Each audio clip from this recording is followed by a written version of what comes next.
Hi, I'm Amy and I'm here with Cara. We're doing a project to capture people's memories for the School Digital Champion programme.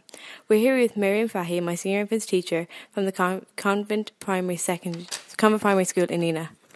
Tell us a bit about yourself. I was born in 1961 and I lived in Galway until I was 10, and then we moved to Dundalk, and when I was 14 we came to Nina. I went to college in Limerick and Mary I from 1978 to 81, and I started teaching in September 1981.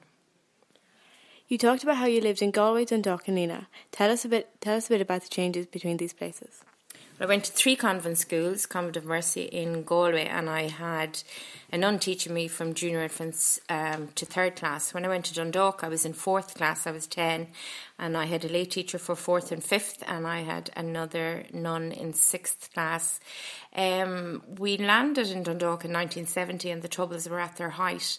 So every Saturday we used to go shopping to Newry, and we used to have to stop at a checkpoint, and the paratroopers were there. They were very, very young, 18, 19, 20, guns cocked at us, quite scary. Galway was very free and easy, and I suppose Dundalk was more secretive. One morning we were going to school and we got off the bus and we'd walk past the courthouse, and it had been blown up. There was a bomb, and my mother was at home 3 miles away and she didn't know anything about it, and we just walked past. It was, normal. And when we stood at our front door in Dunbin, Knockbridge, we could see the bombs going off in Forkhill.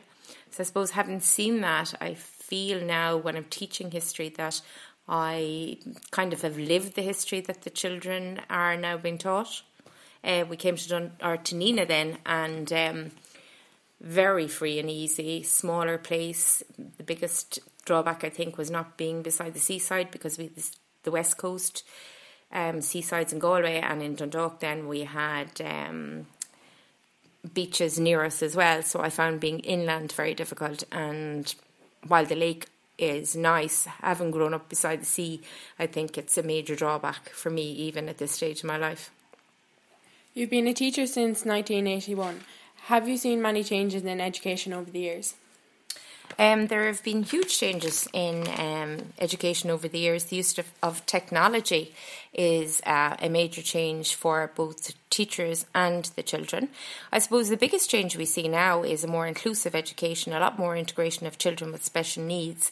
Because of the differentiation in the classrooms now, I think every child gets a chance to reach their potential, which I feel when I went to school, the children who couldn't do it were just left in the back rows because of the big numbers. Obviously, there could have been 50 or 60 in the class.